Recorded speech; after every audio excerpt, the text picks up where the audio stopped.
There we go.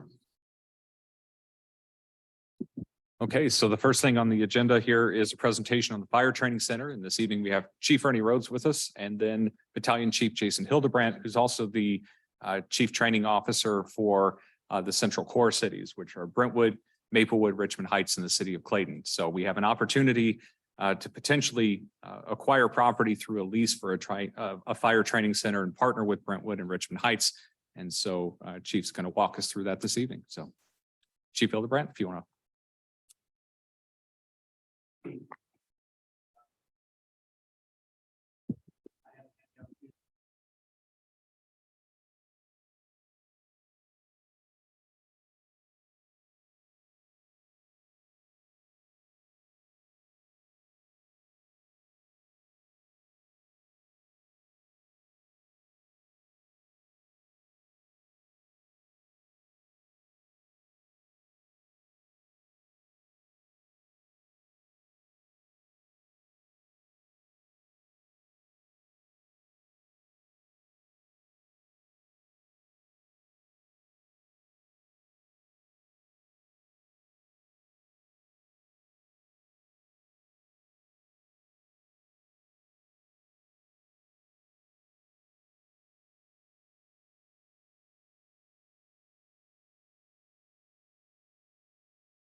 There we go. Okay. So, sure.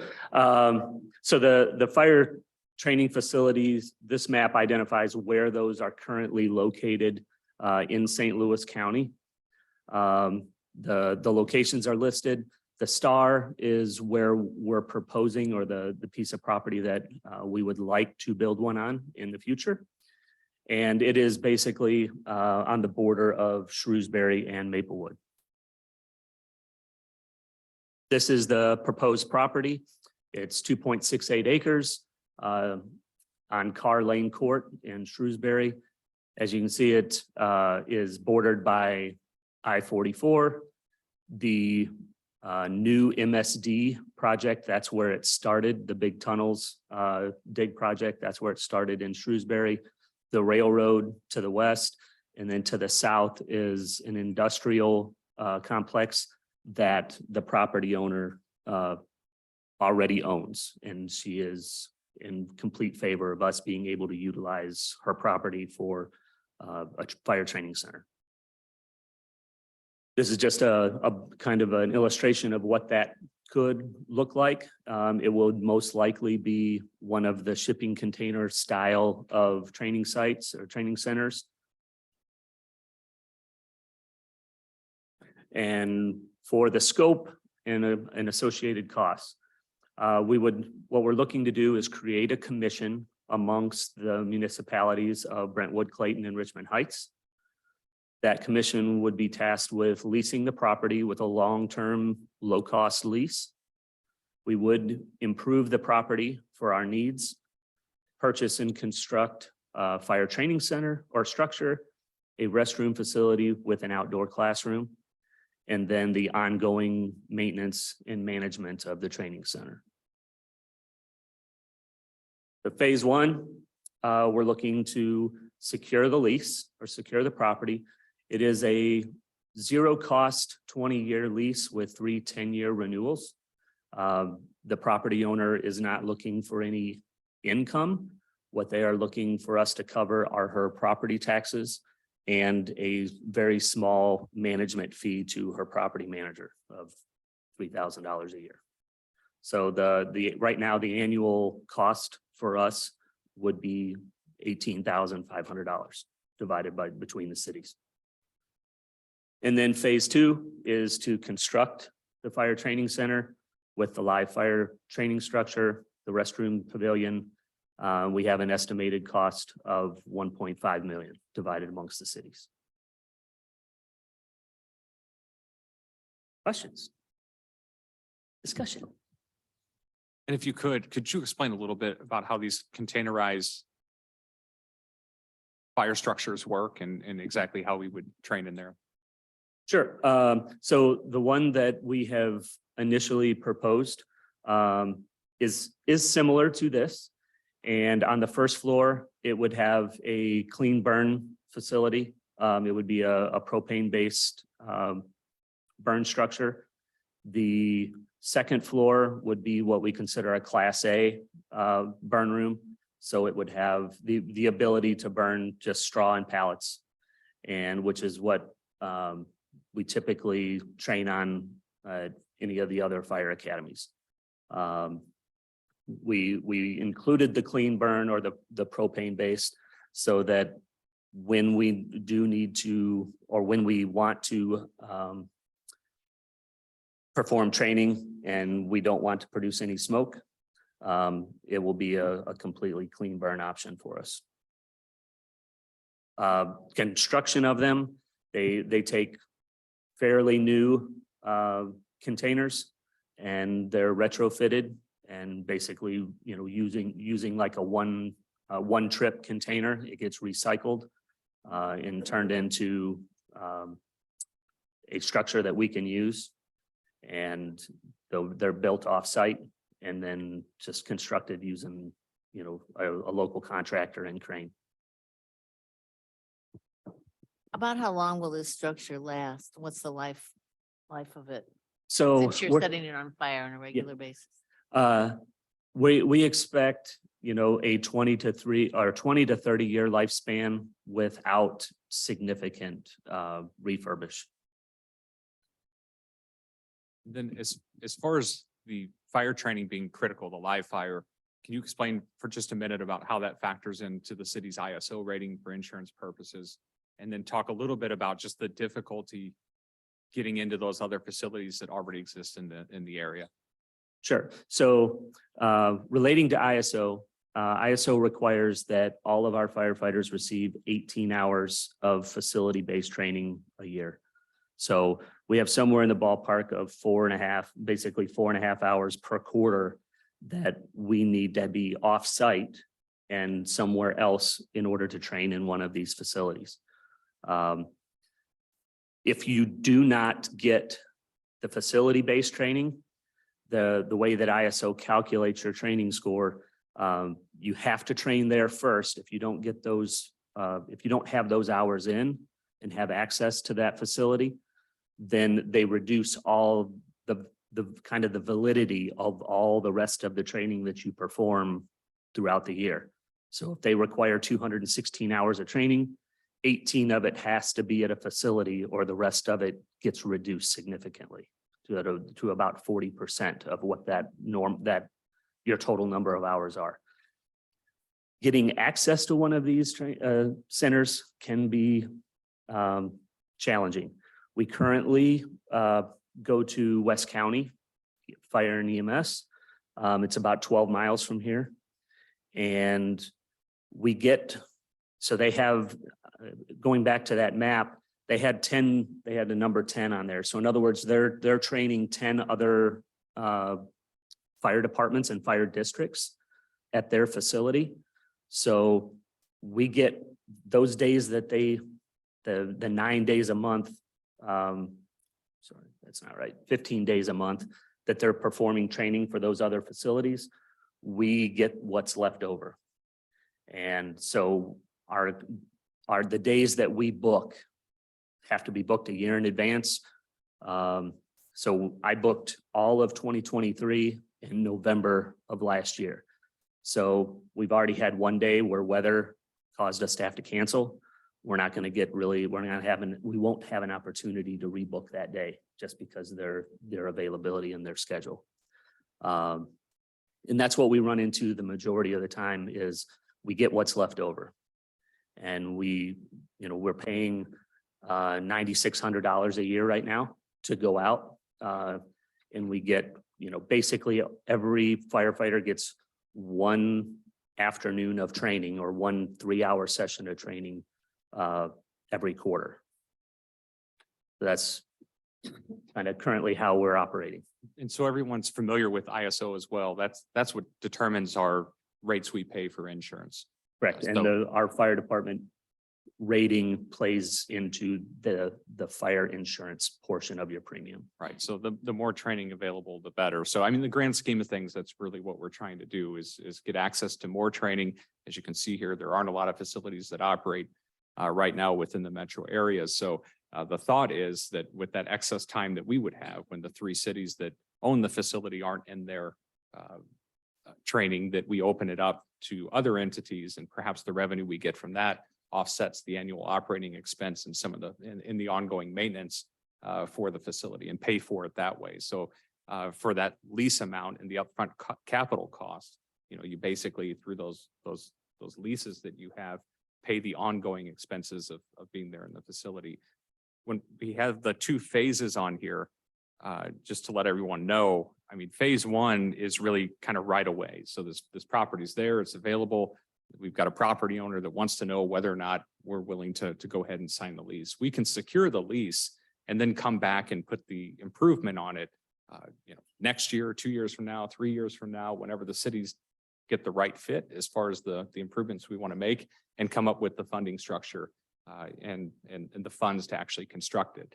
The biggest part right now, though, is that phase 1, locking down the lease and making sure we can get access to it.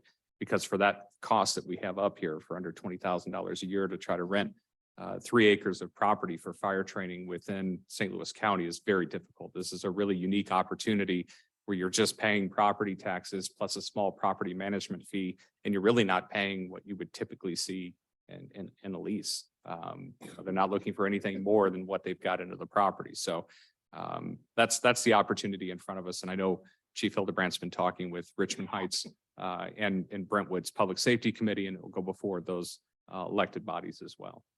And finally, and then I'll let you all ask questions. There is a very similar facility right now that was constructed a few years ago in Fenton. That's on the map here.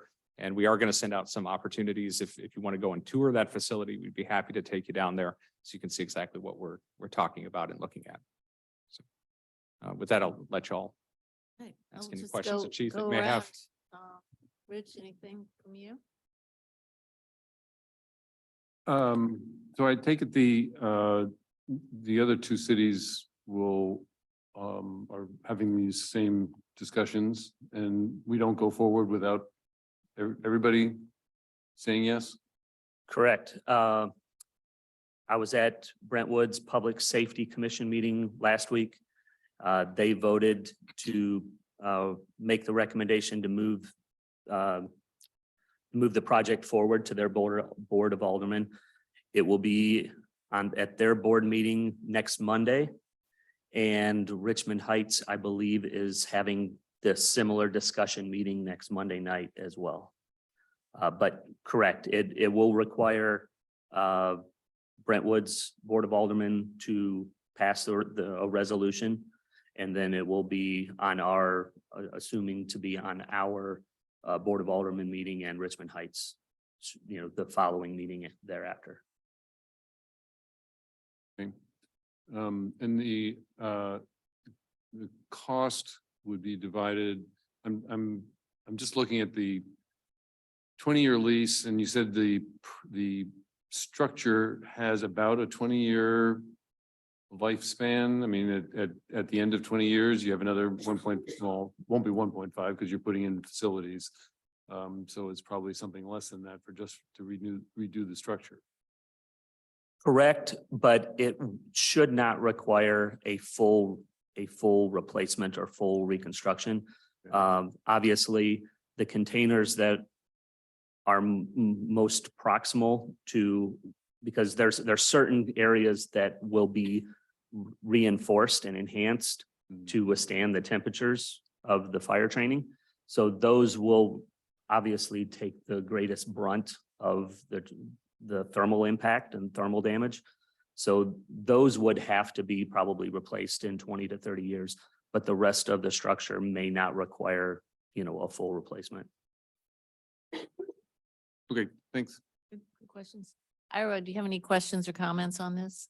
I do, and just looking at what you're giving us, but I'm just wondering about some other things, and maybe it's irrelevant, but so there's got to be a cost though, some cost for maintenance, and there's got to be some cost for providing the training, personnel, et cetera. Am I wrong?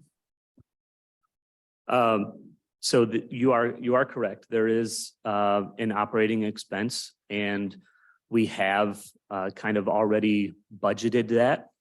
And we are able to, with the addition of 2 cities that are coming on a part-time basis, to only be involved in the facility-based training, and the cost of backing, or the money that we pay to West County, backing that back out, we have about a $40,000 operating budget which would cover our maintenance, the cost of the property taxes, and any other operational costs for utilities and so forth. The actual training cost related to instructors and so forth, that's all part of the training program that's already in place. So if you were to show, you could show us then, sort of like line by line, how this would could actually be a plus economically for the city in the end. Do we have those kinds of numbers? You said you have a budget. Obviously, we haven't seen. I haven't seen it, but maybe it's out there somewhere. Could we get some idea, some analysis of how this lines up with, if we don't do it, what are we spending? And if we do it, what would we be spending? Yes, they have put together some preliminary budgets and operating expenses for this. So once we have that together, we will share that with the board once that's been refined, and then bring that forward when we bring forward the intergovernmental agreement that would establish the commission. So whether that's on the 25th or one of the first meetings in May, we will provide all of that information so you can get an idea what those costs will be. And again, the intention is to offset all of those operating and maintenance costs with the leases that go out to the other agencies that will train at the facility. Yeah, I just kind of want to see those projections. Absolutely. We can show how that balances. Good. No, it sounds like a worthy effort. So thank you for pursuing this. Thank you. Yeah, I had a similar question to Ira's. I was just kind of wondering how we're going to offset all the costs, and hopefully we can fill it up the way West County does, so I'm assuming that, is this property located in Maple? Where is it?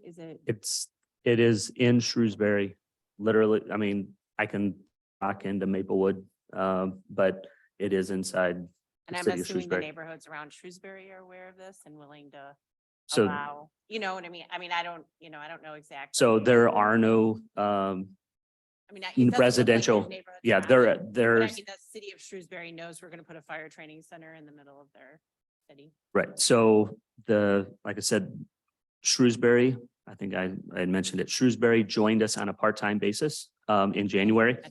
So their fire chief is aware, and we've been working with him and also some of the personnel in Shrewsbury to help, facilitate moving this project forward. But we will have to go through their zoning and permitting process in right, yeah. Shrewsbury when it's time to Right. build the structure. I think I measured it out. I believe the nearest residential area is about 12 to 1,400 feet away. So it's almost a quarter mile. I think that's all.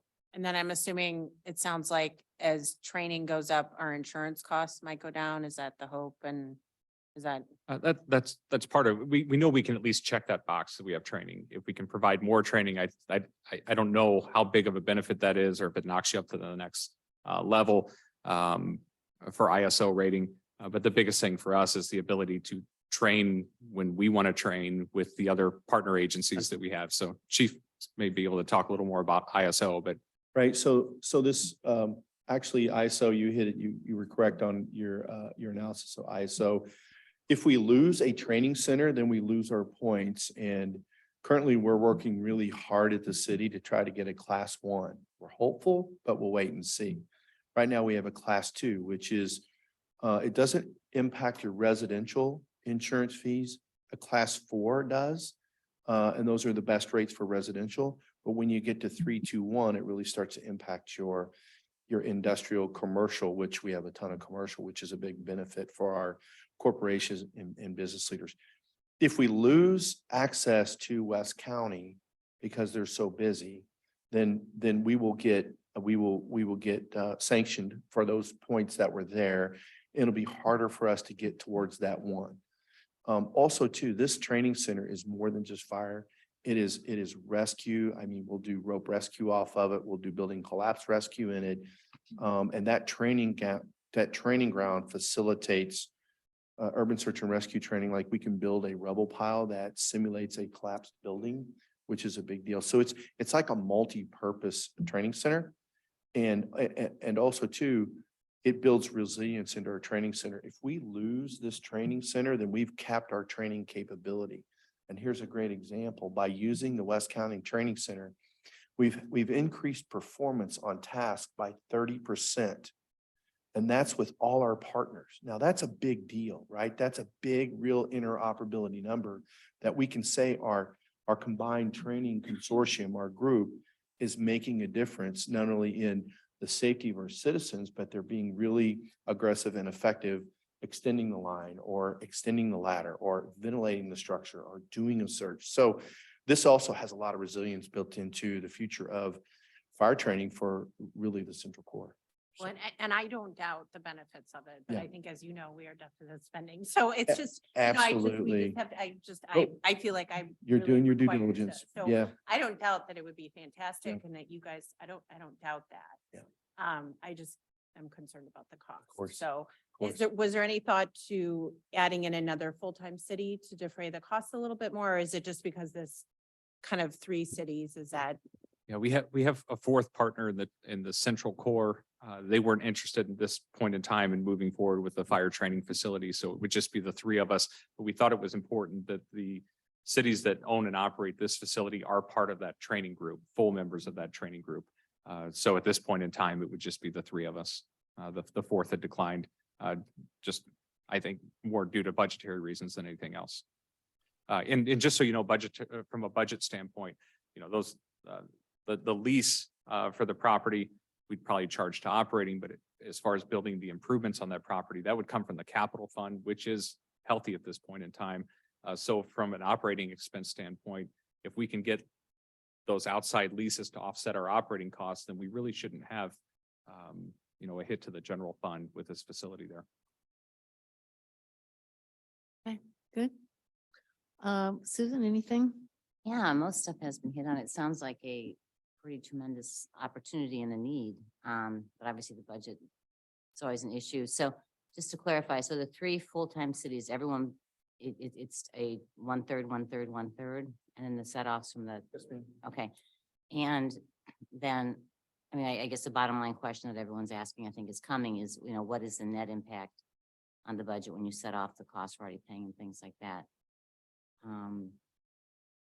Aside from that, to get property, when just paying property taxes and everything else in the location, the time savings for you all is really valuable. So, It also, because we have other agencies to our south that are interested in becoming full partners. It's centrally located now for all agencies that are coming on board, and we do have other agencies that have already reached out because they've heard the chatter that we may be doing this. And they're just kind of waiting in the wings to, at least find out what we're going to be able to offer. And so capacity wise, with the current participants, Hmm. is there capacity to take in?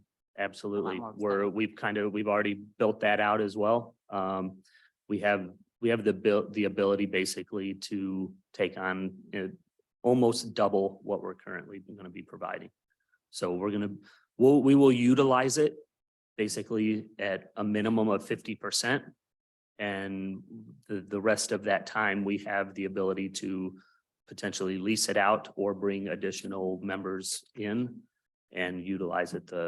We would probably not exceed about 70% of available training days, so that we have reserve days for makeups due to weather and, other unforeseen problems. But yes, there is definitely capacity to expand. Thank you. Alderman Fader. Your estimated construction cost, does that sort of presume that you would build this building this calendar year, or what's kind of the parameters of the construction projection? So the estimated construction cost was based on an estimate for the structure, which was received this past October. I don't know what price increases could look like for 2024.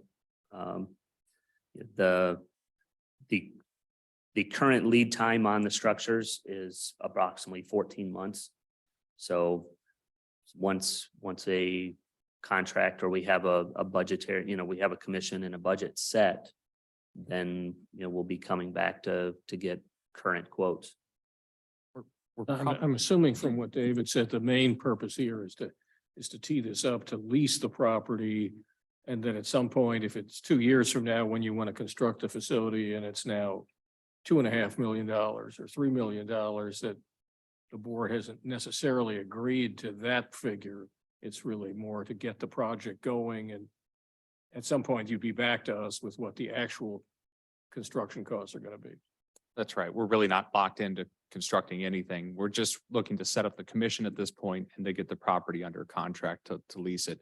And then as far as the lease provisions, that's something we can take a look at in there, where if we didn't build the structure for whatever reason, is there a way at that point in time to terminate the lease, because that'd be beneficial to the property owner too. And rather than just having somebody pay their property tax over time, the property owner would have other options. They could lease it at the full rate, or potentially sell the property. So I imagine that the property owner would probably be okay with some kind of termination clause if for some reason we didn't build it out. Seems to me the lease certainly makes sense at this point. Yeah, I agree.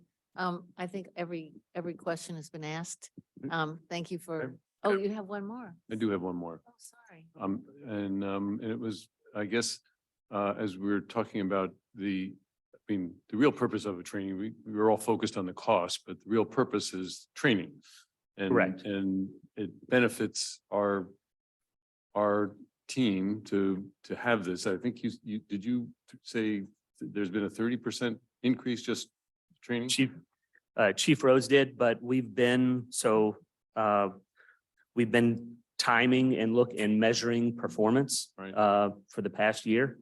And we have seen, due to the interoperability of our training group, we have documented a 30% increase in firefighter performance on the fire ground. So, and I assume that that both Richmond Heights and Maplewood have had the same issues with training as we've had. Is that Correct. Yeah, correct?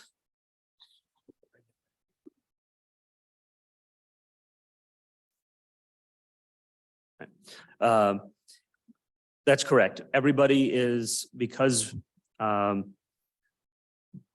to my position, everybody trained themselves. Everybody did their own thing. my position has allowed us to start training together. And now we have taken, like, the next step is starting performance measures. And every agency involved in our training group is seeing performance improve and seeing measurable performance improvement. And truly, that is what has gotten the attention of the surrounding agencies, the surrounding municipalities, to begin to want to join our training organization. But guess I'm saying that having this facility will also benefit those other departments. And my thought went to the fact that those departments are often assisting our department. So we want them to be as trained as we are. Correct, because, Okay. correct, because wondered- we're all, I was everybody's putting a- those dots together. I yeah, just wanted- everybody's kind of a one engine, one station department. So on any structure fire, we're gonna have 6 other departments surrounding us coming in to assist us in our community. So we want them to operate at their maximum capacity and capabilities, just like we're trying to prepare to do. Thanks. Thank you so much. I can just say, lots of good questions. I'm totally supportive of this effort, having been to a fire training, myself, and Rich was there too. It's really kind of amazing. And when you recognize, you see fire for real and people going in and out of buildings, it's really great to be able to train sort of in real time, in real life. And I'm sure that has really enhances our performance levels, immeasurably, really, I'm sure. So, great. We'll look forward to hearing all the background details and the budgets and all that next time. Thank you. Great, thank you. I think we can start our 7 o'clock meeting. Do we need to do anything on the computer? Transition over? No? Okay, very good. Cool. All right, well, welcome to our April 11th board meeting. And will the city clerk please call the roll? Alderman Lynch, Here. Alderman Berkowitz, Here. Alderwoman McAndrew, Here. Woman Buse, Here. Alderwoman Patel, Alderman Fader, Here. Mayor Harris, Here. City Manager Gibson, Here. City Attorney O'Keefe. Here. Thank you. Okay, now's the time in our agenda when we will ask for public requests and petitions. If there's anyone in the audience or online that has comments or questions about something not on our agenda tonight, now's your chance. Do we have any? We don't have any attendees. Okay. Seeing none, we'll move on to the public hearing. I would like to open the public hearing for the rezoning on Sterling Tower project and request proof of publication. Thank you, Mayor. This is a request for a public hearing for review and consideration of the rezoning and related plan unit development for proposed mixed-use development. The rezoning, plan unit development, and subdivision plat are being addressed together in this report, though the plat and the land use elements entail separate ordinances on the board's agenda. The project received architectural review board approval, and the Plan Commission recommended approval of the site plan, lot consolidation, rezoning, and development plan on April 3rd, 2023.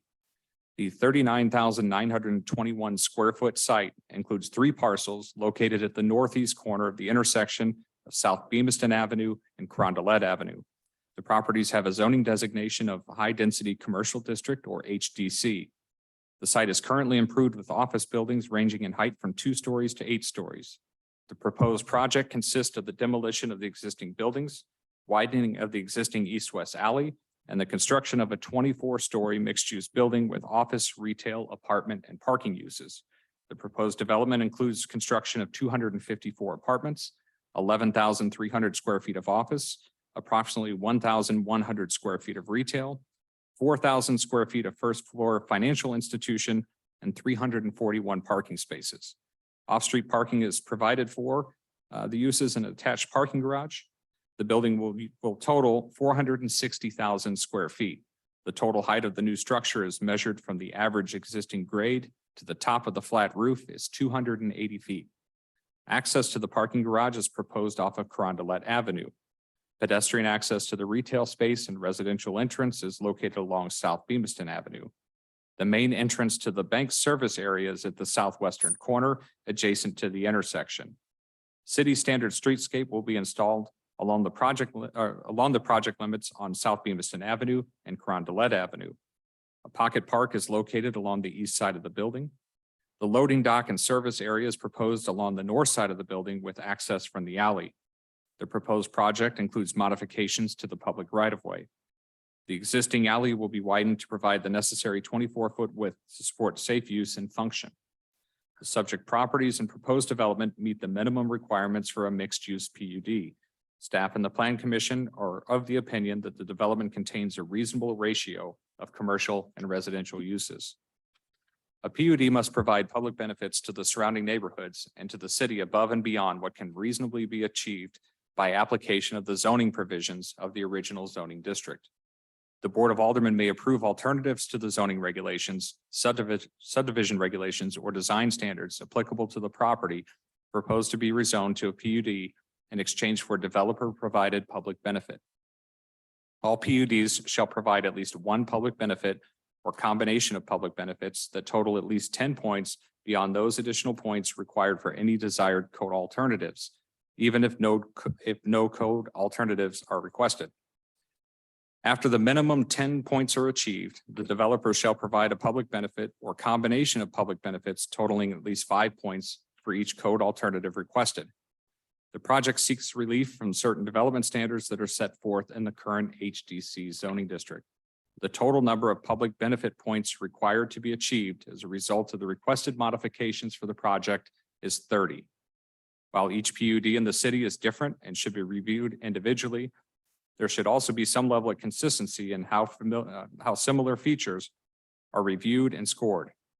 Features or elements of new projects that are similar to previous projects may be valued differently as the individual project, site, conditions, community, and goals may change. As part of the analysis of the proposed project and benefits, staff reviewed how other PUD projects were scored in addition to the specific context of this project. Staff's analysis of the proposed public benefits resulted in a recommended point total of 32, which is above the minimum requirement of 30. The Plan Commission voted to recommend staff's points analysis to the Board of Aldermen. This analysis and detailed information on each criteria for approval has been provided. The proposed project will redevelop vacant and underutilized buildings while also creating a new home for a longtime Clayton business. Located almost directly in the middle of downtown, the project will inject density and height to connect other recent developments. The proposed project includes an appropriate mix of commercial and residential uses to activate the site throughout the day. Staff is of the opinion that the permitted uses, public benefits, and design of the site and building are compatible with regulations and the context of the neighborhood. Staff recommends that the Board of Aldermen approve the rezoning and plan unit development per the required development commitments set forth in the Ordinance Exhibit C, Sterling Tower PUD document. Staff also recommends that the Board of Aldermen approve the subdivision plat with the conditions set forth in the ordinance for adoption. The development team is here this evening, as is Anna Crane, our Director of Planning and Development Services, should you have any questions. Okay, very good. I think I can just open this up to discussion, but I wanted to see first if the developer wants to address us in any way. First, and not necessary, but if you want to.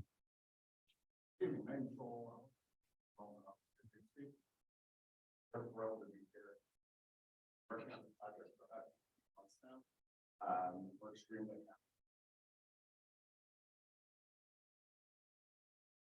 Oh. I'll start over. My name is Joel Oliver. I'm the Chief Development Officer at Green Street. We're incredibly thrilled to be here tonight. We've been working on this project for about 18 months. It's been a wonderful collaboration with the city and staff. We're really proud of what we're presenting. We think it presents a great opportunity to provide a new wonderful space for Sterling to stay in Clayton and provide some great density that'll bring more, hopefully young bodies to really add to the nightlife. So Tom, our architect, is here. He's going to walk through a quick animation and then we'll answer any questions you have. Thank Very you. good. Mouse.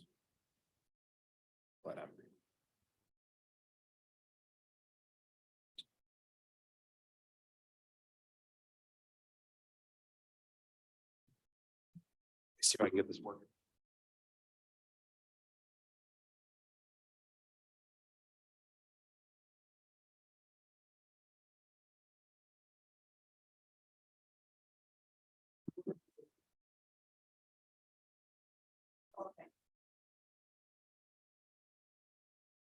Oh, she needs it. Okay, sorry.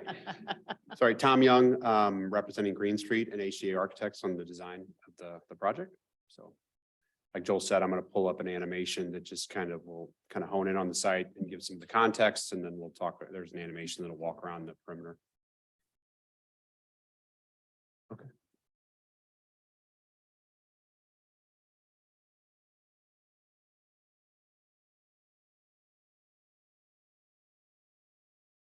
And then I'll have to click share screen, correct? Let me pause this guy.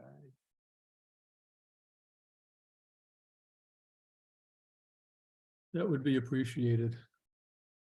I will try. I've done this before. I feel like I forget every time, but.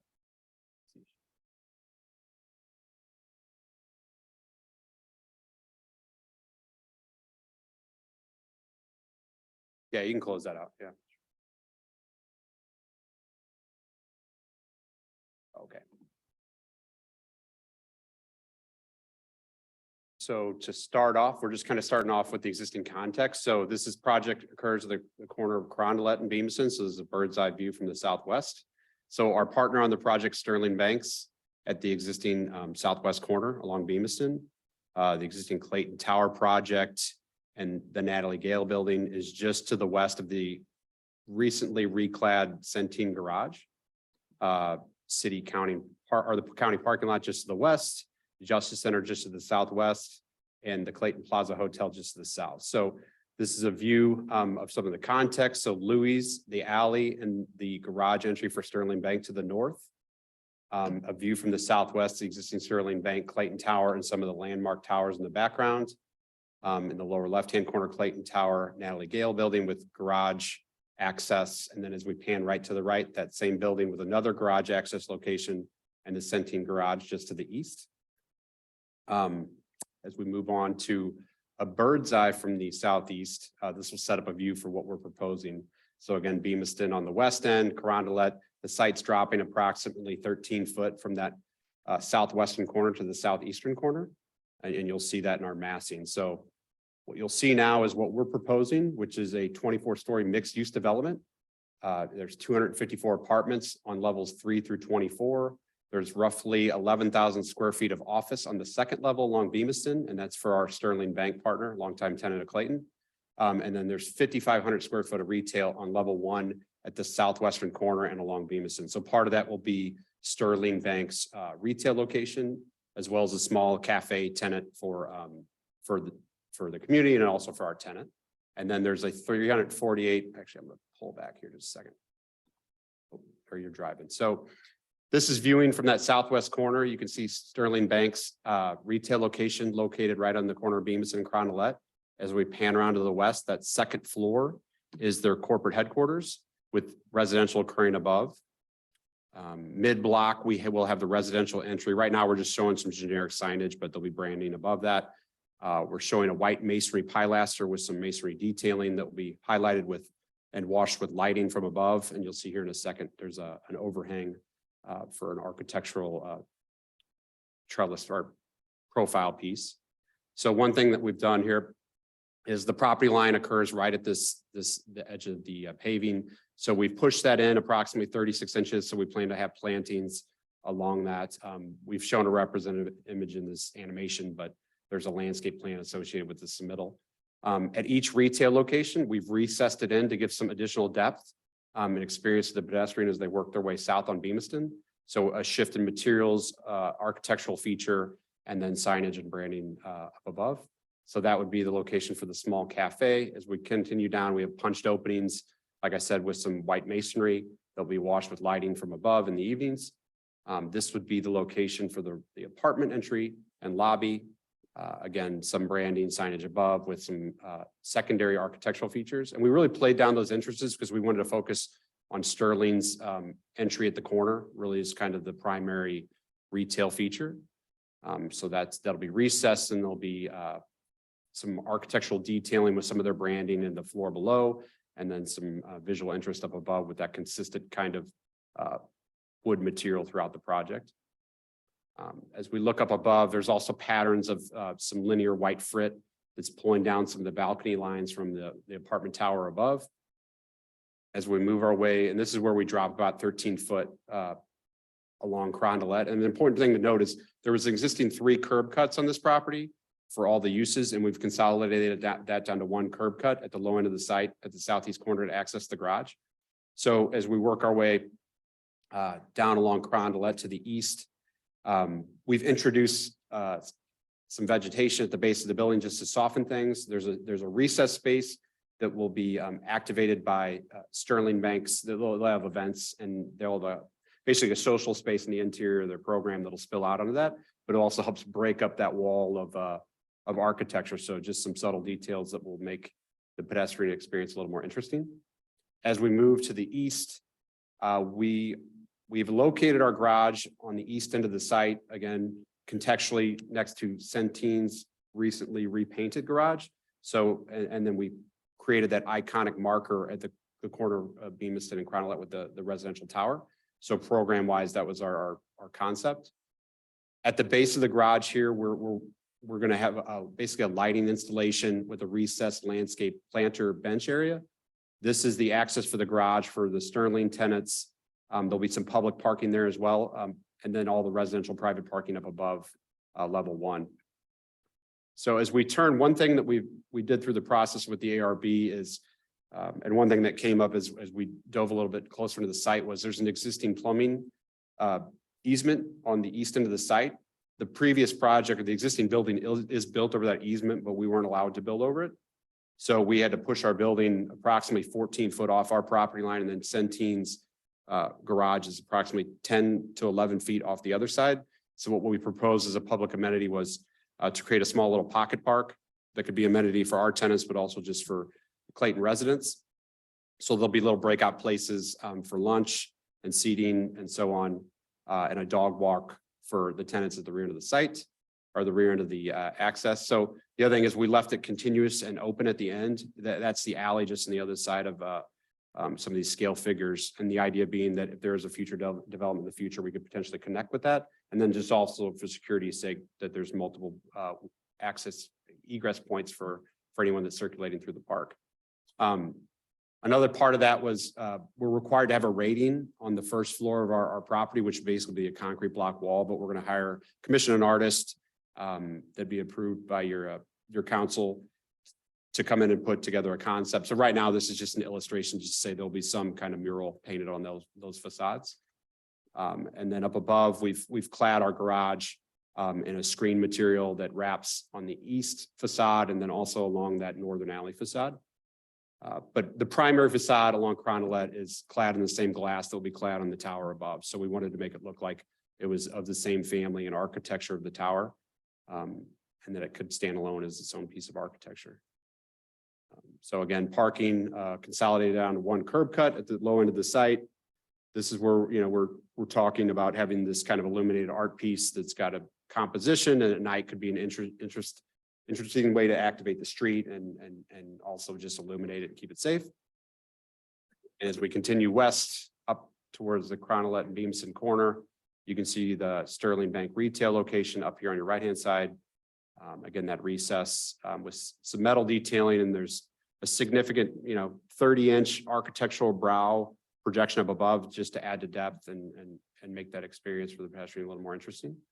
So as we zoom away back to where we started, this is that view from the corner at Crondelet and Bemiston. The tower above, like I said, is there's residential levels at level 3, but the typical footprint occurs 4 through 24.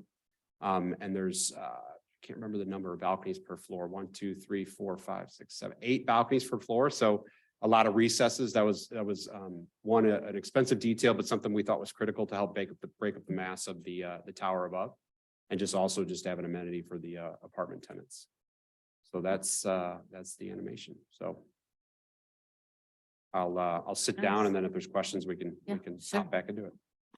I think these animations are really helpful to me to put it all in perspective and in context with what's around it. It's Yeah. really great. Absolutely. So thank you for doing that. The other thing we worked on with the ARB was just widening the sidewalks and maybe modifying the standard streetscape and not modifying it, but there's two options for what you could do. And there was just concern that some of the streets are a little narrow, so we pushed those tree wells out. So that was part of the adjustment as well. Okay. Thank you. All right, I think, I'm first going to say, is there anybody in the audience that has questions about this project or comments? And no attendees. So I'd like to open up to the board for discussion. I'm going to just ask if you have general questions for the developer, that we kind of do those first, and then we will see if there's any discussion around the points. Okay, so I'm just going to go around in order of seniority. Whose property is the park on? Is that all your property or is it shared with Centene? So the idea being, and I could pull that animation back up, but the idea was, we've shared all this with Centene and we have their approval and we would be providing everything. So most of the architecture, the seating, the hardscapes on our site, and then there's a couple little breakout spaces that would be pavers that could be pulled up if they ever needed access to anything below grade. And then all the planters are in, or the trees are actually in planters. So again, they could be picked up with a lift and moved out if they ever needed to access anything below. That doesn't make sense to me based on what you just showed us in the, are there going to be plants permanently planted in the park? Yes, and And on whose property? on both properties. And who's taking care of them? So we would be maintaining it. whole Centene has thing. approved it, but we would be maintaining everything. The whole thing? Yeah. Okay. That's what I needed to know. Thanks. That's the only general question I Okay, had. okay, good. Ira, any general questions or comments? Yeah, I have a few. Could you tell me the actual dimensions of the sidewalk that you are going to be expanding? Yeah, I can, I do have a PowerPoint in that folder. I guess I can just access it right there. We go. And I'll just share the screen. You may have to close. I'm this. happy you're doing it. I just kind of want to get my head around how much, what, the picture shows a certain amount, but I'm not sure I want to trust that. Here, let me share screen.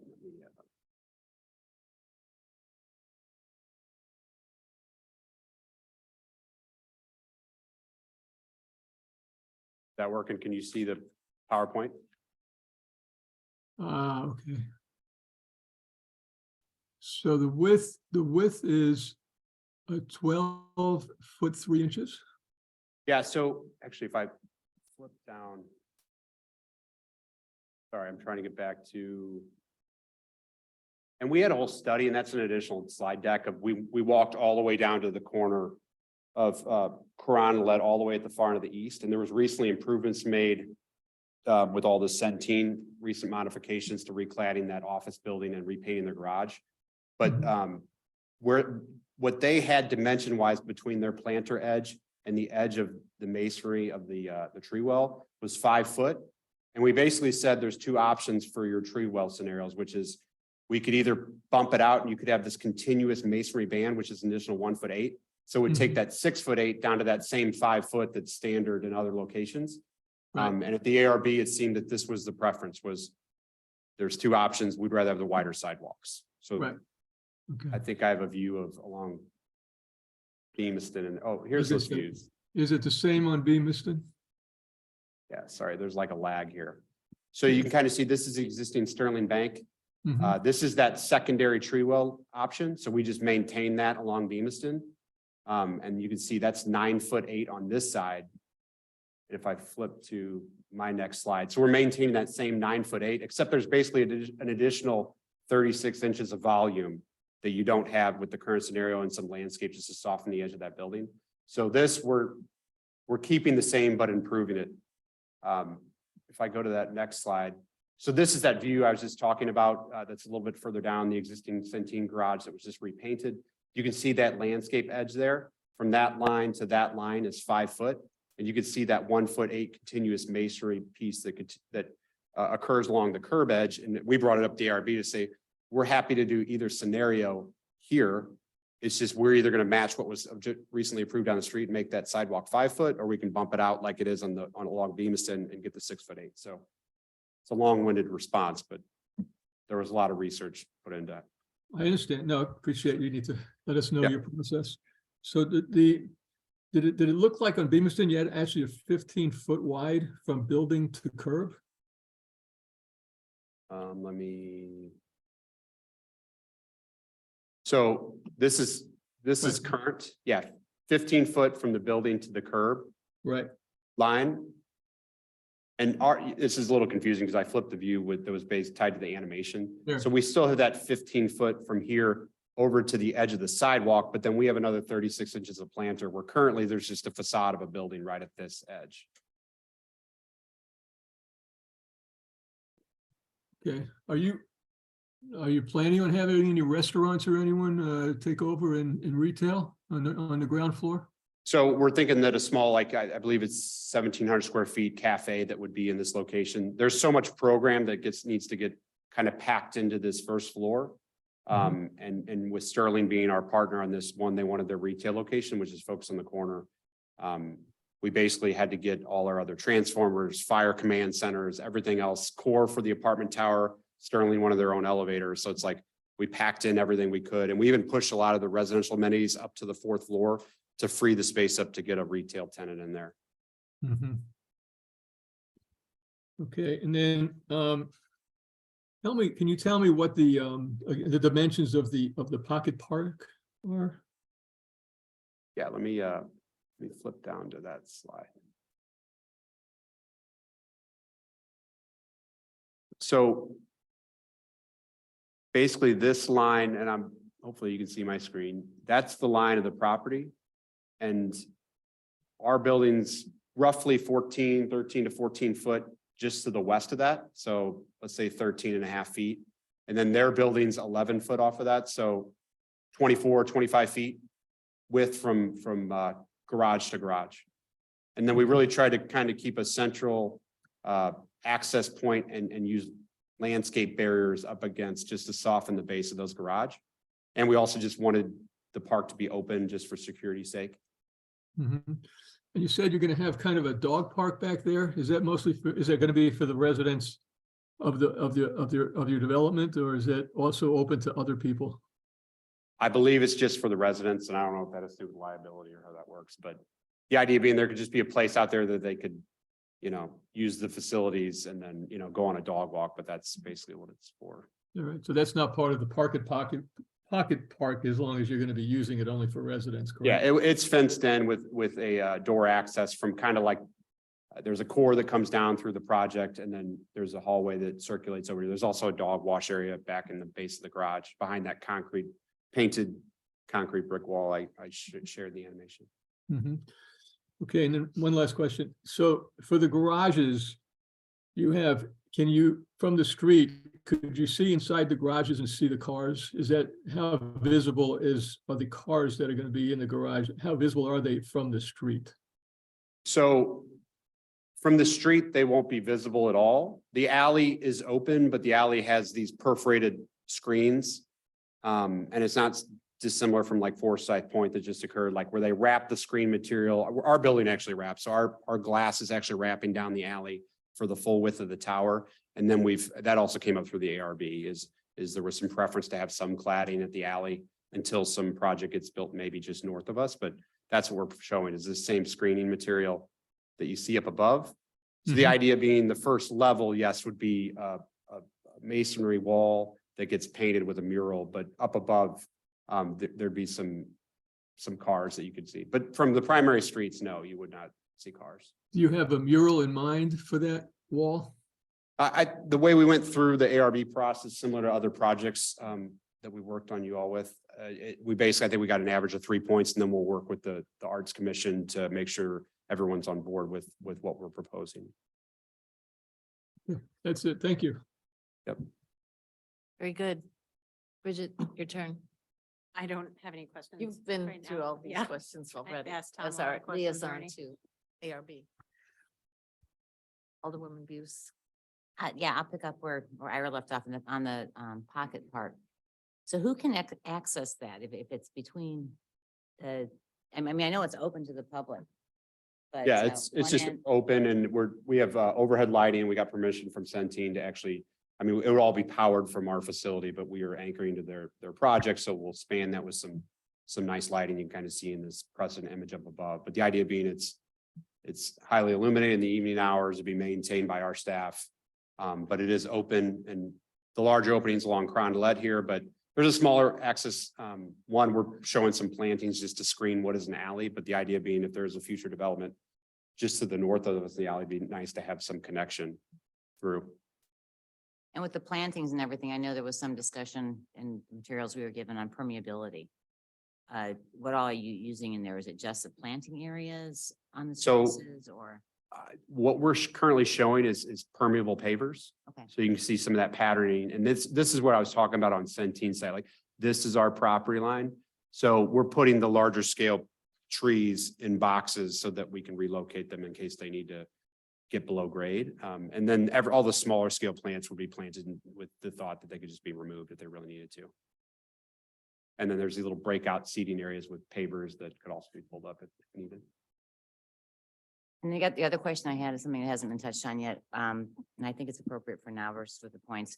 One of the zoning variances you're requesting is apartment size, and you less than 750 square feet. What are you all envisioning for the residential makeup of the building? I mean, I don't, Joel or someone wants to speak to the rents of what those smaller units are, but they're significant. And what do you say, how many small apartments, how many, do you have, 3-bedroom apartments? What is? the- Oh, yeah, let me, I could pull up the plans for the typical floor. That might help. Because I wasn't around, I wasn't part of saying 750 was a minimum square footage. I'm sure there was a reason for that. And I'm wondering what we're looking at as far as the residential draw. Might just stop share and reshare. So just a second here, Ira and others. I appreciate you pulling it up. Yeah. Chris. Pretending like I know what I'm doing. But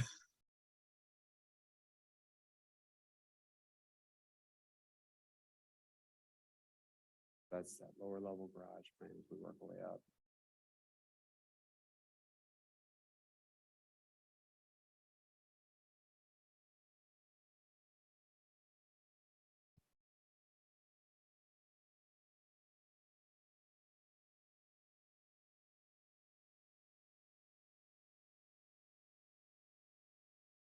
More familiar with Blue Beam.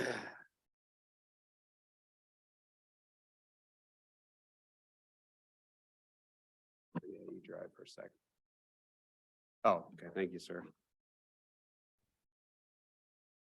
So I'll start at the corner of Beamiston and Ira, I gotta share my screen, sorry.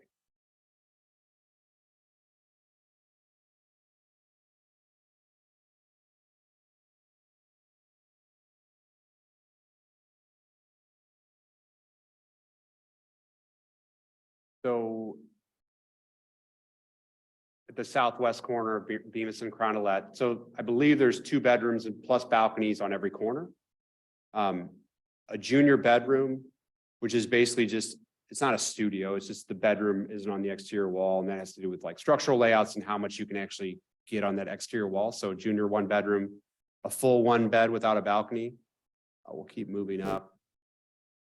Structural shear walls, stairs, so on, 1 bedroom plus balcony. This is another junior 1 bedroom. So again, not a studio. A true studio would have a bedroom out in the living space. But that would be the smaller units.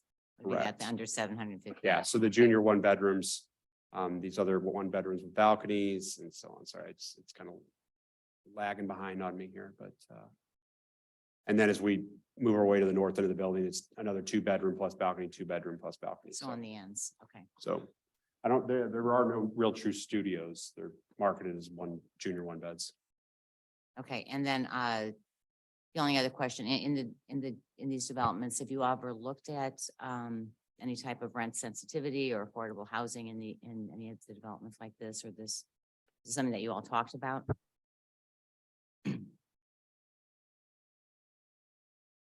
I could talk about the architecture. Yeah, we actually do have a program that has kind of workforce housing components. We've actually talked to the city in general about it before. It's very, very hard to achieve and high rises that are just so unbelievably expensive to construct. So there are other projects where we've included that and we've had really good conversations with the city about that in the past. It doesn't work, unfortunately, in a project like this. Okay. Okay, and then, yeah, the last question again isn't something you all addressed yet, so sorry about this. And maybe it comes back with the points, but I'm not sure what the best, I'm a layperson at this. But the placement of the EV stations inside the garage, I think a couple of them are public access. Do cities typically put those along with street parking, or are they typically inside a public garage like that? What is the? I'm going to talk about how that works with charging and Yeah, the EV space is actually really interesting as that's evolving everywhere. Different cities, counties have different rules. We've been very inclusive of that in all of our properties to date because we think it's just a great amenity to offer. I have never seen personally a development like this where it's in the public right of way. I don't know that a private developer could do that. So in this use where it's in the Sterling parking area, that's accessible to the public. That's how they would access that. So, Very helpful. and generally what we do is we put the conduit in place so that you can add more of them in the future as the technology evolves, as we see what Tesla is doing now and, making it open Right. to more people, giving ourselves as much flexibility as we can. Got the infrastructure there while you build it. Yeah, and yeah. expand it. Okay, very helpful. Thank you. Alderman Fader, any questions, comments? No questions right now. Thank you. Okay, great. I just have one. I think you've explained everything. We had so many great questions. But what is the target market for these units? Is it single working people or is it all over the board? What are you thinking there? Just general. Yeah, I think we see a range of people, and that's really what we're seeing across the board. Is that this would be accessible to young professionals at one end, but also to kind of call it empty nester kind of folks if you want, that maybe have a larger home in Clayton, want to stay in the area, but don't necessarily want to own a condo. This would present an option for them also. These communities are very amenity rich, which is really attractive. So generally that's what we're seeing is kind of, we call them the bookends. We don't usually see a lot of families with kids, but there is some of that. So young professionals kind of, Older. yeah. The bookends, yes. Older is relative, right? HUD says 55 plus is Very senior. It's relative, really yeah. offensive. Okay, and do you have you talked about the rent rates at all? What kind of leasing? And don't tell me the square foot, tell me for a 1-bedroom or a 2-bedroom. So I don't have that off the top of my head. Do you You have a target for that or thinking range? Terry Kryler with Green Street. Ah. For the junior 1-bedrooms, the monthly starting price is roughly $2,000. Okay, 1,900, give or take, depending on different levels of the building that you would be in. On the 1-bedrooms, they range up to 2,300 to 2,500, and just over $30,000 is the starting rents for the twos. all right, just curious, thank you. Okay, well, I think if that is all for the general comments, we can talk about the points. The way I'd like to do it is to just ask if there's anybody that has questions or a comment about any one of the point areas rather than going through each one. So does anybody have a question or comment about one of the areas? We'll start over here. Yeah, I've got a couple. I guess right off the bat, I'm not sure I understand what is unique about the building in terms of architectural. I understand that there's some nice little points about it. The overhang on Beamiston looks nice, and with the little flower bed and stuff. That little curved wall on Carondelet looks nice. But the overall impression I get is not, there's nothing unique. In fact, even in the write-ups of both the applicant and the staff, they talk about it being very much like the other stuff that's been approved. So I don't see anything terribly unique. So I'm struggling with those points.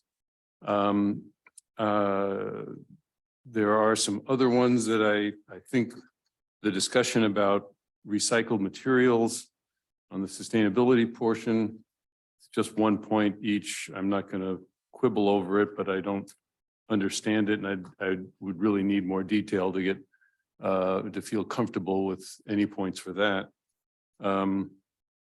Curb cut situation. I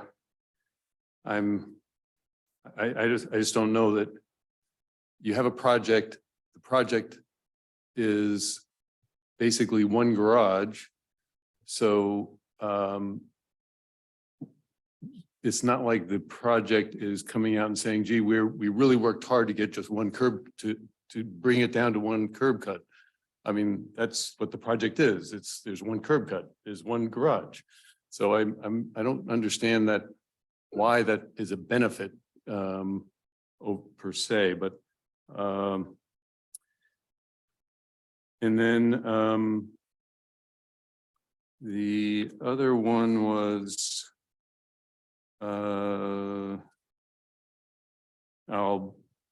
obviously the mural is we'll see what happens with the mural, but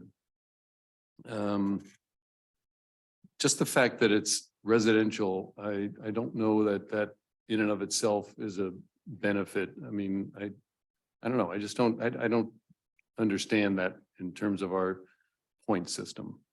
I like the project. I like the idea. I just, given this process we have, I don't get the 30 points. But that's my Okay, comment. okay, very good. Would the developer like to go ahead and address those points now, or wait till we get all the way through? Yeah, you want to, yeah, okay, well, why don't you, while we can all still remember what they were? We'll do our best to cover all of those. Tom's going to probably have better insight than I do. I think part of my view is having high density residential as a community benefit brings the ability to bring those bodies to a community that may not be there otherwise. So as the city has a desire to bring more people and increase that density, I would think that. On the curb cut, what you're saying is true, but we intentionally designed it to reduce the curbs. We have lots of projects that have multiple accesses to garages. Curb cuts obviously impact traffic patterns. So we worked to have the one curb cut, design the garage that way to remove the two. You can probably speak to the architectural significance more readily. Yeah.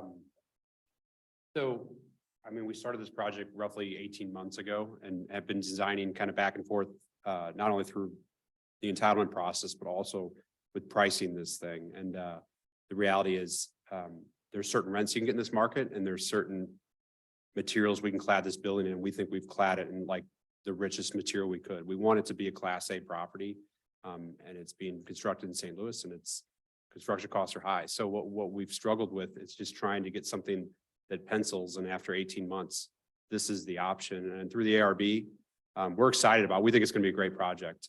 It's a glass building, correct? I know there's been other glass buildings recently approved, but this building has 8 balconies per floor, is over 20. So it's got significant relief and residential texture that these office buildings don't have in those balcony makeups. And then around the base, I do think we were thoughtful about how we were cladding the garage, not just in like a metal screen or something, but like a material that's of the same family of the tower with different patterns. So it could be or appear to be its own piece of architecture. I'm trying to think what else. But at some point, yes, there was a rooftop terrace and all this, and through pricing exercises, they come in 30-40% over budget. And that's the reality of the market we live in today. And as far as the curb cuts, it's just, yes, we are consolidating down to one, and the idea is just a more active streetscape. So where yes, there are curb cuts for multiple program pieces on that site, The reality is we're replacing them with cafes and retail bank locations and pocket parks and recessed benches instead of curb cuts with cars flying in and out of those garages. So that's the benefit to maybe one use on this building over three or four. Or three or four uses on this site. Did that at least, Were there other, I'm trying to think what else there was, the sustainability recycle points. to- Yeah, I can't speak to exactly how it interacts with the point system, but just as a point of reference on our multifamily projects, regardless of the form factor, we pursue national NGBS, which is a National Green Building Standard for our projects. You know, it's similar to what LEED used to be, but it's specifically targeted for multifamily, so it's a little bit more applicable. So the standards that we'll achieve for this project will meet that certification standard. Thanks. Ira, do you have some comments, or do you want to talk about any specific area on the points? No, I'm not gonna repeat Rich's comments, but believe it or not, I actually agree with Rich's comments. Did we get that on recording? I,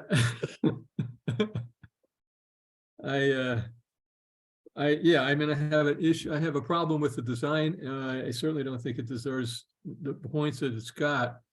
I actually sat on ARB when they first brought this to our attention. I don't see much difference in the design from the time we told them we didn't like the design at ARB. So I'm not wowed by it. I think that could be, that design could be anywhere, and it's certainly another one of those box-looking buildings that has absolutely no, as far as I'm concerned, real architectural interest. So, but other than that, yeah, I think there are, I have serious issue with some of the other things as Rich has, but you guys have responded to that, so I don't need to repeat, and you can go on to Bridget. Okay, very good. Go ahead. I mean, I'll just address, we did talk about at ARB, that it was kind of a boring glass box, and I think that the group came back and made some adjustments, which I think made it a more attractive building. I do think it's attractive. I mean, do you stand in front of it and are you, wowed by it, or like, is it architecturally stunning, perhaps the way the apartment building is on Kings Highway? That got millions of dollars in benefits from the city. So, however, I would certainly support going down a point in the architectural feature down to like 2 points. I totally understand Rich and Ira's point. There isn't a wow factor, but there are some really nice parts of this building. I mean, I think a glass building is nice. I think it's great that there are so many, unlike the 212 building, which I don't think is particularly attractive, this building has a lot of cutouts, a lot of those, balconies, which are great for the people living there and breaks up the mass of the building. So I do like that a lot. And I do appreciate that there was that addition of that big band around the first or second floor, wherever it was, which I think really does break up the massing of the building and looks better at the street level, which is where really people are mostly going to see this building. In terms of all the other points, I would be in most agreement with them. I will say with regard to the curb cuts, I understand what Rich and Ira are saying, but when I walk with my children around this area, there was like multiple, especially like down Beamiston, we constantly had to peer over to make sure nobody was wheeling out of the garage. So it makes for a much safer pedestrian experience around this building than exists there right now. I mean, honestly, Carondelet is not very busy, but Beamiston is. So it really does make for a much safer place. So I would support at least 3 points in that area, which still, I guess still gets them the 30 points. So, I think the Pocket Park is a great addition to downtown. And, I know we talked about the massing, the garage massing along Carondelet. Again, that was another addition that the development team made after ARB was really upset that, we're just going to see this big garage. So I think this will be a very artistic and pretty feature walking down Carondelet. I mean, yes, I would love to see more retail, but realistically, this is going to be a residential tower with a bank that's really financing the project. So we have to live with the fact that we're not gonna have a restaurant right there. There will be a bank there. So I think having that attractive artistic piece along Carondelet, would it, I mean, yes, of course, it would be nice if it was a coffee shop or a restaurant, but that's just not realistic. So, so yes, I guess, I mean, ultimately, I guess I understand what they're saying. I'd be happy to come down a couple points, but I think that still gives you about 30 points if all the other points are equal in the other areas. So. Very good. Thank you. Alderwoman Buse, you have comments? Yeah, I don't have much after that presentation, which I appreciated very much. When I first went through this, the one thing that struck me was the pocket park, which is a nice feature, and it has been done well. When I first read it, I thought it's a space that can't be used anyway. You know, that it's going to be there on both sides. And so 5 points to make it look attractive. Everything else, that's, you know, I kind of wrestled with that. But again, any concern I have wouldn't be enough to change the point total. But I hope it is an amenity that's used well and adds some lightness. I hope, yeah, I look forward to the to you getting the certification with the green building, and the diversity in housing with the different sizes, I think is a real attribute for the city. That's all I've got. Oh, yeah, go ahead. I know one of the thoughts that came up was, you know, why do we get points for bringing people to the city? I think the thought is, you know, maybe where the office market across the country has started to dry up a little bit and slow down, hopefully it picks back up, is like you have more folks living in the city boundaries to go to these restaurants and fill them beyond 9:30 at night. So when you see these multifamily projects, that's the hope, is that is bringing money and tax dollars to those uses so that those restaurants can be sustainable. So. Very good. Alderman Fader, comments, questions, whatever. Well, I think I've attended every meeting where this project was presented, going back at least a year ago to when it was presented the first time.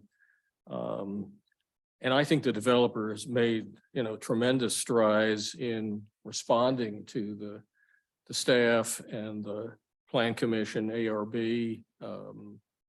Their project a year ago, I think, received a fair amount of criticism from the Plan Commission. They spent a lot of time, I think, working on it. What they came back with was a whole lot better than what they had a year earlier.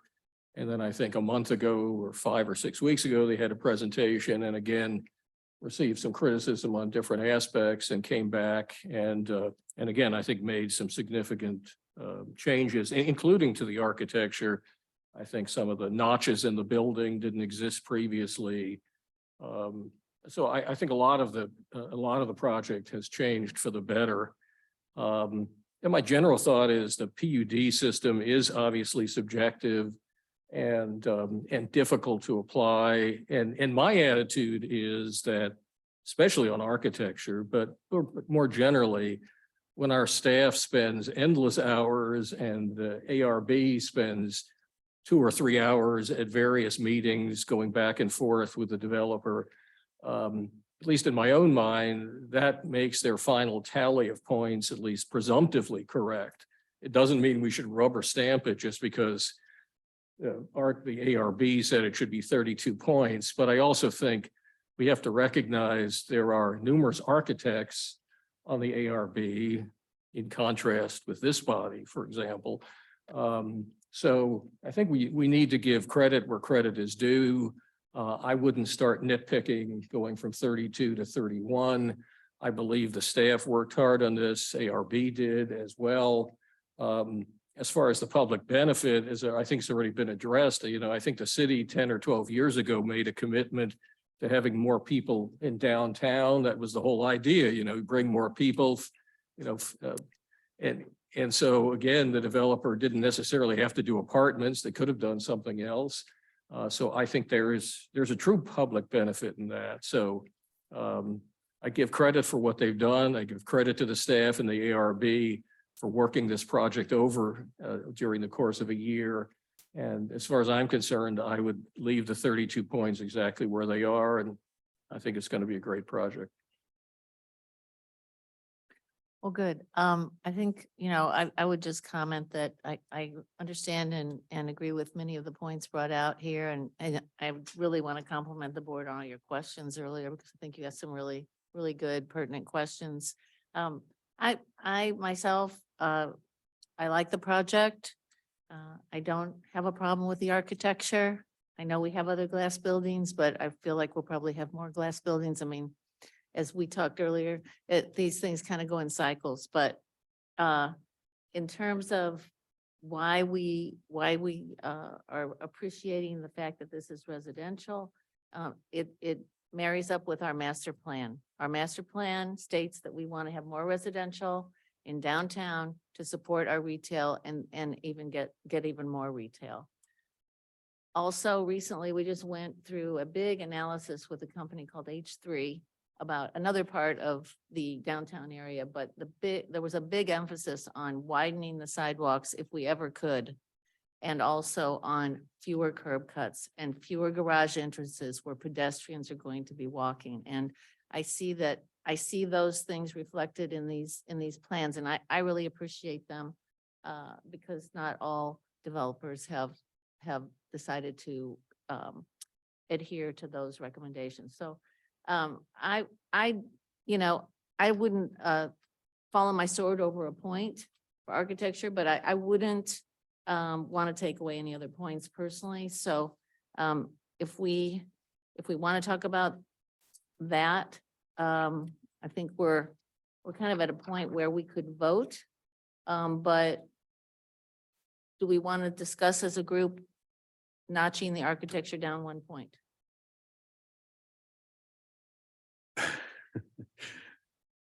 I mean, I agree with Gary in that I don't want to quibble over a point here and there. I think my main issue is I just think it's another glass building and I'm not excited about that aspect of it. All the rest of it is fine. There's a lot of it as, to be fair, the street level looks great. I just think when we look back at our skyline, it's another glass building and nothing too exciting. So I don't think it's unique. But once again, don't want to quibble. I think even when I redid my calculations, I get to 27, 28, and I'm not going to say no just for two subjective points. So. Okay. All right. Well, I think what we would do tonight is have the first reading and vote on that. And then in 2 weeks, has been our procedure for transparency and allowing the public, so many of whom are here tonight, to come and comment if they want to a second opportunity. That's what we'll do. And so unless somebody wants to make a motion, otherwise I would just take a motion to. Anybody talking now? Any of the public? Nobody's here and nobody's got a hand up. And by the way, if we're getting ready to vote, I have to follow my procedures here. So if we're done discussing it, I will close the public hearing. And I'll introduce Bill 6966, approving the rezoning of 48 South Beamiston Avenue, 7745 and 7751 Carondelet Avenue from high-density commercial district to a planned unit development district to be read for the first time by title only. Second. Sorry, any discussion? All right, Mr. City Attorney. Madam Mayor, if I may, Oh, sure. the bill as presented and as introduced has blanks in it for the points. That was on pages 15 and 16 of the memorandum are blank. As a starting point, at least for your discussion, it might be appropriate for there to be a motion to amend that to fill it in now with the recommendations from Plan Commission.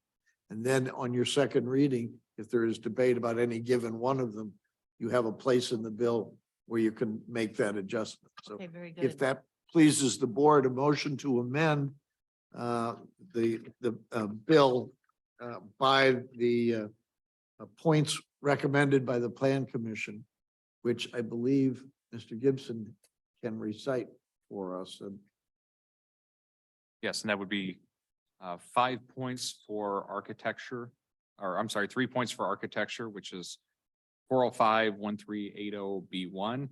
On Right. B2 of that section, 5 points. On B3 of that section, 2 points. On B5A through H, a total of 7 points. On B9, 3 points. B12, 3 points.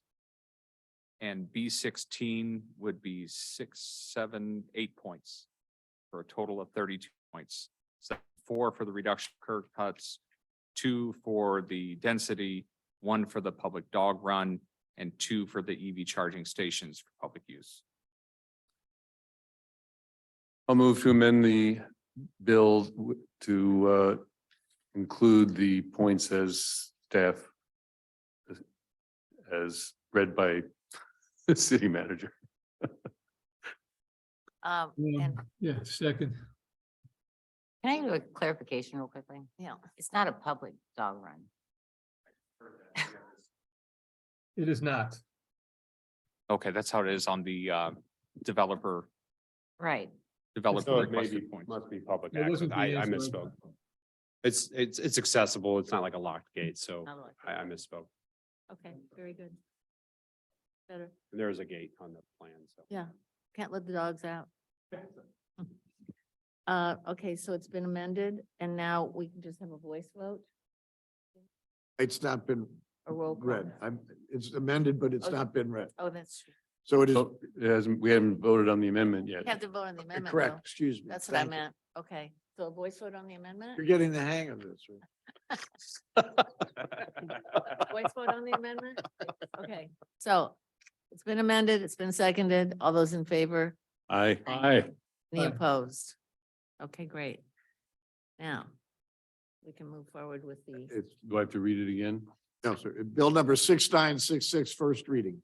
An ordinance providing for the rezoning of certain property located at 48 South Beamiston Avenue and 7745 and 7751 Carondelet Avenue from HDC High Density Commercial District to a planned unit development district to be known as the Sterling Tower Planned Unit District, providing for the change in the zoning map of the city of Clayton, Missouri, approving a planned unit development for the subject property and other actions related thereto. all right. Any discussion? Okay, all those in favor? Aye. Aye. Any opposed? Okay, very good.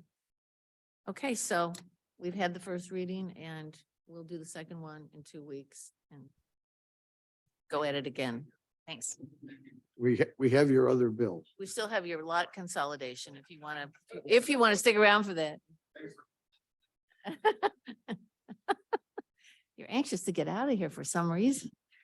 All right, next is the bill number 6967 and we need a motion. I'll introduce Bill 6967, approving a plat and lot consolidation for 48 South Beamiston Avenue and 7745 and 7751 Carondelet Avenue to be read for the first time by title only. Second. Any discussion? All right, Mr. City Attorney. Sorry, I'm trying to get through all these pages to that legislation. I apologize. No worries.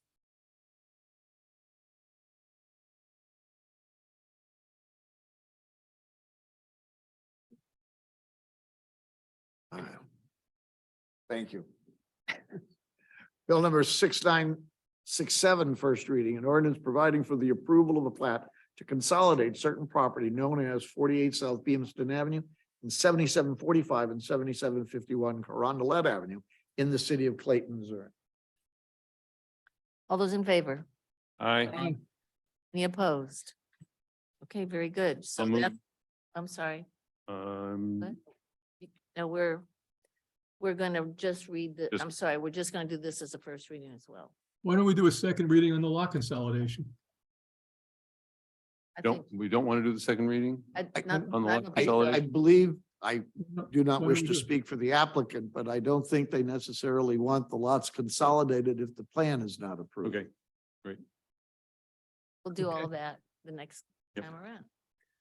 Okay, very good. Now, we're done with you. You can go. you. Thank you very much.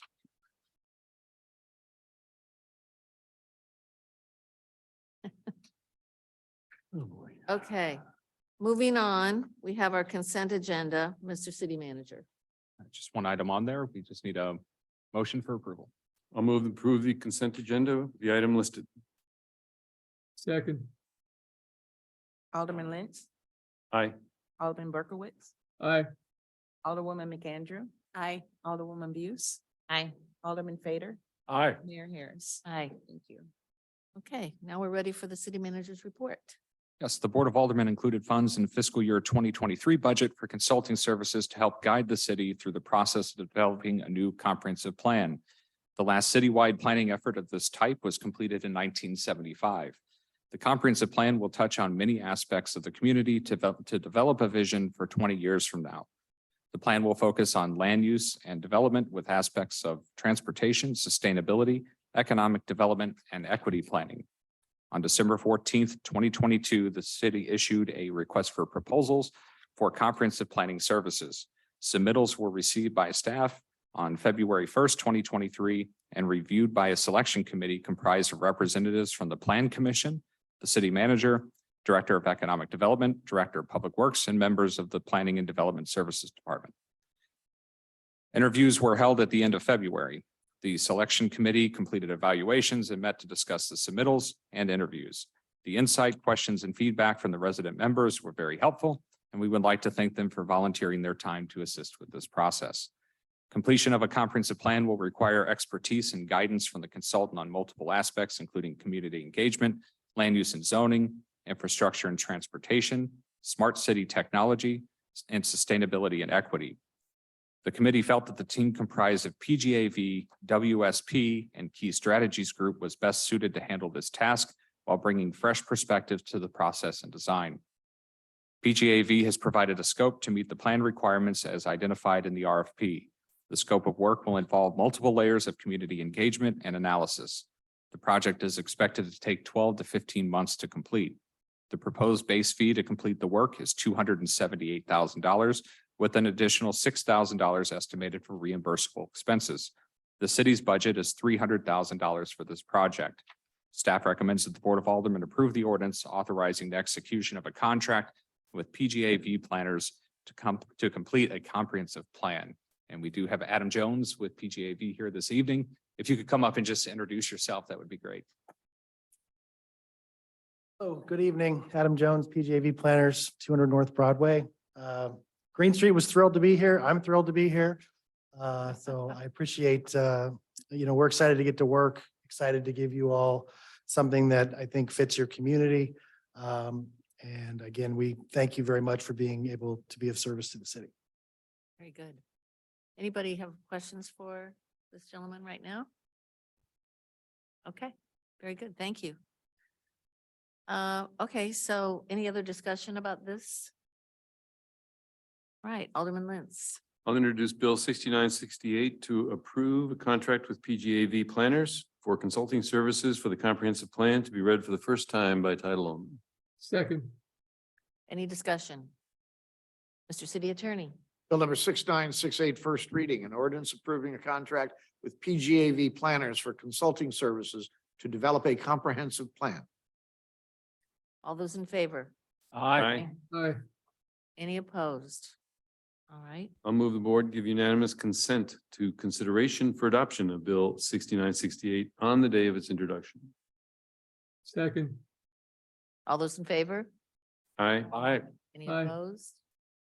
Okay, let the minutes reflect the board has given unanimous consent. I'll introduce Bill 6968 to approve a contract with PGAV planners for consulting services for the comprehensive plan to be read for the second time by title only. second, Any discussion? All right, Mr. City Attorney. Bill number 6968, second reading and consideration for adoption, an ordinance approving a contract with PGAV planners for consulting services to develop a comprehensive plan. Alderman Lentz, Aye. Alderwoman McAndrew, Aye. Alderman Berkowitz, Aye. Alderwoman Buse, Aye. Alderman Fader, Aye. Mayor Harris. Aye. Okay, the splash pad. In October of 2010, a new splash pad was installed at the north end of Shaw Park as an extension of Treetop Playground. The splash pad has proved to be a popular amenity for families visiting Treetop Playground, which is a destination playground in the St. Louis metropolitan area. However, over the years, the splash pad has grown somewhat stale and lacks upgraded features that newer splash pads now offer. The Clayton Community Foundation, or CCF, their approved project list includes system-wide playground improvements. To that end, CCF recently received a donation to upgrade the water play equipment for the splash pad with new features that would tie in with the adjacent nature-themed Treetop Playground. Raindrop Products installed the current splash pad and has now proposed new water features that will easily fit into the current layout. This will allow staff to simply change out the equipment and avoid replacing the current concrete to rework the mechanical systems underneath the pad. Raindrop Products participates in the Sourcewell Purchasing Cooperative, which is a nationwide purchasing organization for public sector procurement that offers an extensive portfolio of sourcing solutions and partnerships. As a result, Raindrop Products has provided a lump sum bid for the project, factoring in an 8% discount from the normal price of their products. The full project scope includes repainting the concrete pad and installation of the new water features, both which will be completed by City Park staff. The Parks and Recreation Commission is in support of the project and the overall design concept. The equipment is expected to have a 6 to 8 week lead time, and installation should take place approximately 7 to 10 days once the new equipment is on site. Funding for the project is being provided by CCF in the amount of $51,678.36. Staff recommends that the Board of Aldermen approve an ordinance allowing for new water play equipment for the splash pad at Treetop Playground in Shaw Park through Raindrop Products, in the amount of $51,678.36, pending approval of some suggested contract edits from the city attorney. And Tony Searing, our Director of Parks and Recreation, is here this evening if you have any questions. All right, any discussion or questions? I just want to say thank you to the Clayton Community Foundation once again. That's a big chunk that they secured for this, and I think it's really great. Okay, Alderman Lentz. I'll introduce Bill 6969 to approve the purchase of water play equipment for the splash pad at Treetop Playground in Shaw Park, to be read for the first time by title only. Second. Any discussion? Okay, Mr. City Attorney. Bill number 6969, first reading. An ordinance authorizing the purchase of new water play equipment for the splash pad at Treetop Playground in Shaw Park. All those in favor? Aye. Any opposed? All right, Alderman Lentz. I'll move the board give unanimous consent to consideration for adoption of Bill 6969 on the day of its introduction. Second. All those in favor? Aye. Aye. Any opposed? Okay, let the minutes reflect the board is giving unanimous consent. And I'll introduce Bill 6969 to approve the purchase of water play equipment for the splash pad at Treetop Playground in Shaw Park, to be read for the second time by title only. Second. Any discussion? City Attorney. Bill number 6969, second reading and consideration for adoption. An ordinance authorizing the purchase of new water play equipment for the splash pad at Treetop Playground in Shaw Park. Alderman Lentz, Aye. Alderman Berkowitz, Aye. Alderwoman McAndrew, Aye. Alderwoman Buse, Aye. Alderman Fader, Aye. Mayor Harris. Aye. Okay, very good. We can, I think we have a little time. We can do a little roundtable. So we can start with Alderman Lentz. Anything you want to report on from the past 2 weeks? No, I have not had any meetings as I was out of the country. Oh, right. We'll hear about that hopefully someday.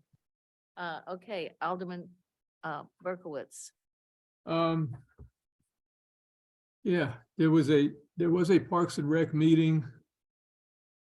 And for the life of me, I can't remember what we talked about. Come on, Ira. Luckily, You got someone this. else is here to help you. I hate when that happens, you know? I know it was a lively discussion about some really important things. I can't put my finger on it, but because anyway, I'm sorry, but yes, Susan was there and I know she could tell us all about it. I got So, your notes right here, Ira. I got you covered. all right, good. All right. Anything else, Ira, I from hope you? they say nice things about me. No, that's it. That's, Okay. well, yeah, I do have one more Oh, thing I want to okay. bring up. And that is I know that we've gotten our trash bids in and David's going to be looking really hard at those and seeing what they mean and how it all figures in. But what I wanted to bring up is that I would like us to think in terms of providing a mechanism, no matter what the numbers are, that we provide a mechanism for those residents of the city of Clayton that are on very fixed incomes, where this expense really does impact seriously their ability to actually pay their expenses and to feed themselves. I know there probably aren't very many of those people in Clayton. I get that. But if there are some, or there are a few even, I would like us to make sure that before we do anything, that we would set up a mechanism to make sure that the people who are on those kinds of fixed incomes, and they are our residents, that we could provide for them some manner of helping them pay for this added expense. That's what I'd like to see happen. Okay, very good. I don't want to belabor it too much, but I think we had talked about that before, and I think the different haulers have also mechanisms built into their fee strategies I too. think when we were talking about that, it was in the context of if we went with a curbside Oh, style service, would they have something for Oh, those that couldn't yeah. get a container to Oh, the okay. sidewalk? As far as any kind of subsidy that may be provided or discount. for the cost, correct. That's something that the city would do independent of the trash contract. So Okay. we've got plenty of time between now and October 1st when that goes into effect to discuss it. We do have a retreat coming up as well, so we can put this on the potential list of topics to discuss.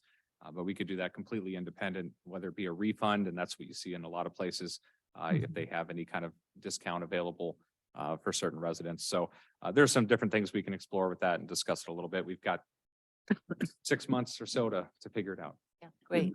Just I think didn't a want. great idea. Thank you. Okay. Yeah. Okay, we're on to Bridget. Gary and I went to Maryland Walk and had a spirited discussion with the residents there a couple of weeks ago. It's always nice to go there and hear from everybody there.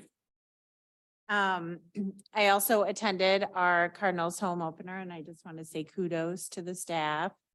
I think especially Kristen and Gabby, they were probably the ringleaders, so they did a great job and it was a great event as always. It's just kind of fun to go to events again by the city. So that was a fun event. I'll let the mayor discuss more, but went to the opening of the Commerce Tower and also the opening of the Residence Inn, which it's just nice as somebody who has to drive in that area all the time. It's great that these buildings are, completed. So there's little things here and there, but the Residence Inn looks the lobby area. I didn't have a chance to go to have a tour of the other floors, but it really is a really nice building. I mean, it's really, really nice. So, so that was exciting. It's kind of about it. Very good. And I had a plan commission meeting, but really the big thing we talked about was the project we all just talked about. So Very good. Alderwoman Hughes. Yeah, the Cardinals home opener was really fun. And of course, the sunshine helped, but also it was well planned and just very welcoming. So that was nice. I guess Parks and Rec, I have to channel Ira here. One of the really interesting parts of it is Deb Grossman from Sustainability came. And I think it's really exciting when our commissions and committees work together, and they're sharing the information because the issues of sustainability are very much a part of the parks work, et cetera. And she was, very impressive talking about during the strategic plan with through sustainability and everything else. So that was really exciting. Let's see what else. It's funny always doing it with Tony here, I'm getting the information from her, but I'll say it anyway. The camp enrollment and revenue is up, which, I guess it makes sense with taking the place of the Summer Quest camps we've had before, but it's a very good thing getting through COVID and everything else and having those camps take off. With the high school, I believe, taking over the sports camps that the city had involvement with last summer. but now those will be run by the high school. And what else was there? Maryland Park, will be done late July, the Oak Mill Pavilion, late June, everything's ordered. And the splash pad we just heard about, that was a great development, that money came in. And that we're ready to start the livable communities, but we know that as well. So that's what I've got. Very Thank you. good. Can I just chime in? I know Gary goes next, but let me just chime in on the Parks and Rec Commission now that I've been reminded what the topic was. Deb Grossman was phenomenal, as Susan mentioned, and she presented to the Parks and Rec Commission a detailed outline of almost anything we could possibly think of that would really fit into sustainability and in planning for projects that the Parks and Rec Commission actually does perform, and then ways in which it could act on its own as its own department. It was phenomenal. I mean, she covered every base and was so detailed. It's like a checklist for almost any project ever done by Parks and Rec to maintain itself as sustainable. So I was very impressed. She was amazing. So, and I apologize that I forgot that was her meeting, and she was phenomenal. So, thank you. Okay, very good. Alderman Fader. As Bridget said, we went to Maryland Walk. I told my wife, they said it was going to be an hour. I was sure it would be an hour. It was a lot longer. It was an interesting evening. Also, because I had an opponent in the aldermanic campaign, I actually went to the Barclay House one day apart from my opponent. So that was interesting. And obviously, those who attended know more about him than I ever learned. And I did go to the Residence Inn, and I actually did make it up to I think it was the 5th floor. And the most remarkable thing, I think, are actually the views. I haven't really looked out those windows often at Chapman Plaza and that whole area, but it's quite spectacular.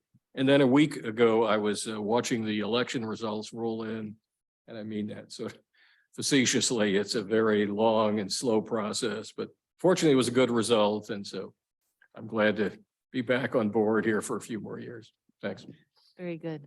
Well, yes, and so I think it's a given, but I will just say congratulations to our winners, victorious in winning their races. We have one in the audience, Rick Hummel, and also the esteemed Alderman Fader. So, and the ultra esteemed Miss Buse. Even more Even more esteemed. No, so it was great. It was a great result for everyone concerned here. So congratulations to you all. I don't really have a lot other than we did have those 2 ribbon cuttings, which were really great events in of themselves, especially I mean, the Marriott Residence Inn was very good. They had a big crowd and a lot of, nice remarks by everybody, but the Commerce ribbon cutting was really a sort of a big event is what I would say. And there were people there from the state legislature. There were, it was a big event. And, a number of people spoke, including myself, but Sam Page and Mike Kehoe and Lieutenant Governor and others. And so, I think the Kempers, Commerce really exemplified kind of a corporate citizen who's really cares about the environment and what they're investing in. And they have, I didn't realize it, but they've been in Clayton for 40 years. And so hopefully another 40.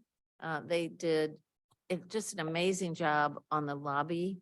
It's not retail, but it's very entertaining.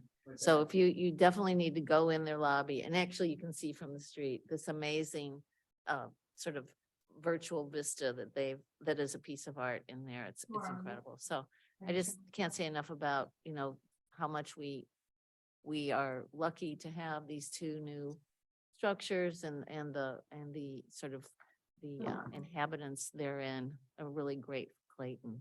But I really appreciated too, like David Kemper's remark was his remarks were very regional, and which was really great. Like he was like, Clayton's clearly thriving, but we need to look out, you know, so I appreciated that. He really was talking a lot about our region in general and how we all need to support each other and improve all aspects of our region. So it was nice.